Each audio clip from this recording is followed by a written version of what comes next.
Have you ever wondered what games you should keep or you should lose?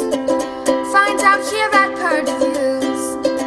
Dragonheart is a part of a fantasy flight little small box game. It plays 2 players, could easily fit in the 2-player Cosmos line, but it is not part of the 2-player Cosmos line.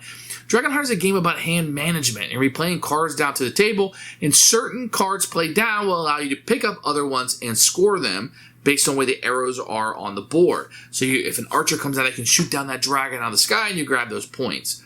It has a natural trigger to it as you're playing the ship cards down. It would start triggering the end of the game, but also give you points, so you're wanting to put those down. Those could be humongous points. What's interesting about this game, it's all about timing. A lot of the locations don't trigger until the 2nd card, or maybe the 4th card will be played down.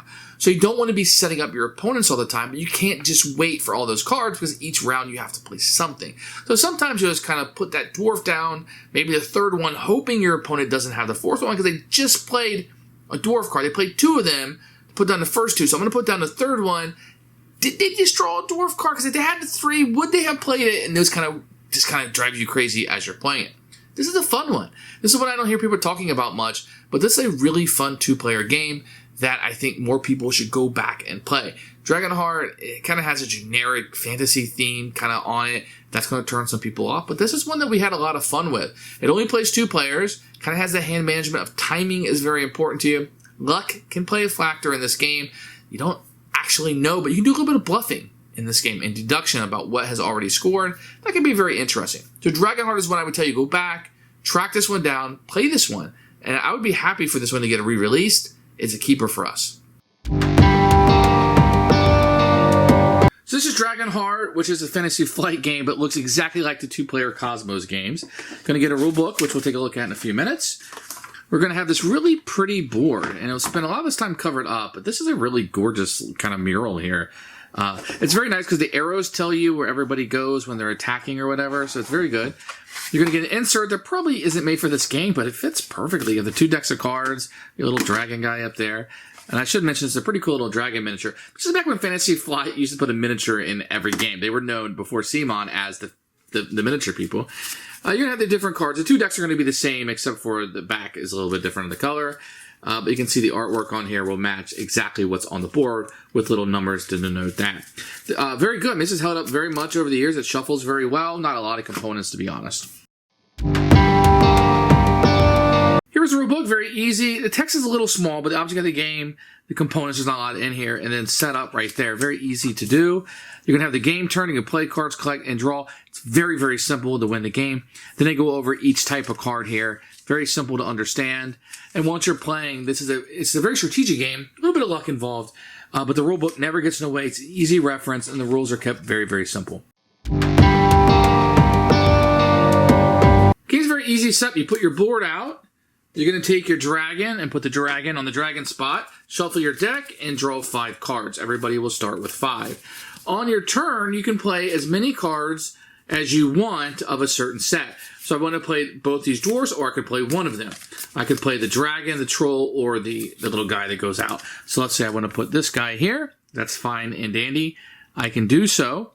And that's how things will kind of go. So each of the spaces, I could play 1 card out, or if I wanted to play 2 cards of the same, I could do that. And the players will just take turns doing that. So if you look here on the board, it's a little bit easier to see it without the cards on it. So some of these spaces, like this ship, has 3 cards on it. This archer has 3. These have as many, just 1 spot. This one has 2, 1, and 4. So basically, each area is going to score a little bit differently. So when there's 4 dwarf cards, whoever places the 4th card on the dwarf will take all of these. This will go in their scoring pile. That's how he's going to work. The troll is pretty easy. Just put troll cards down. Now, troll cards, when they're played, let's say there's a sorcerer card here, because you can see the arrow right here. So when you play a troll card, you can take the sorcerer's cards and put those into your scoring pile like that. Put the second one down of these fighters here.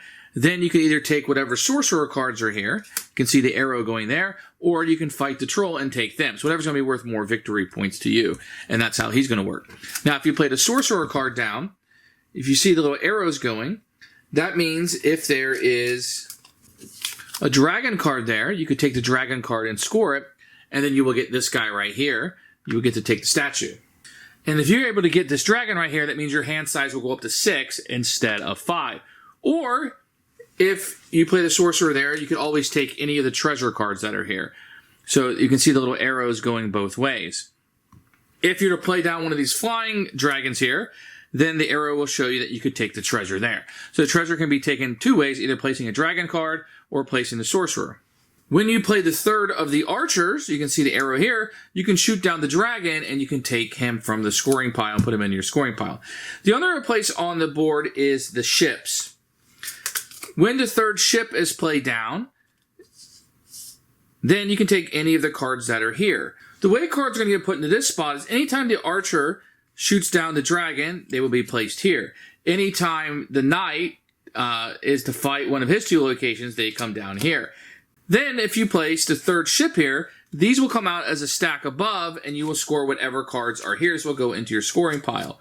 When there are 3 piles of ships, i.e. that you score this pile 3 times, the game will end. You add up how many points you have in your victory point pile, and the highest point is the winner of the game. So, let me reiterate this. Each of these places, this board is fantastic. So each of these places is going to have arrows that show you who they attack. So you don't have to really memorize a whole lot of it. The dwarf doesn't have any because you just take whatever's there. Otherwise, these kind of go down here into the scoring pile for the ships, etc. So it's brilliantly designed the way the board showcases it. But that's a quick way to learn how to play Dragonheart. Who should play this game? You're going to need 2 players only, so if you have more than 2 players, it isn't going to work for you.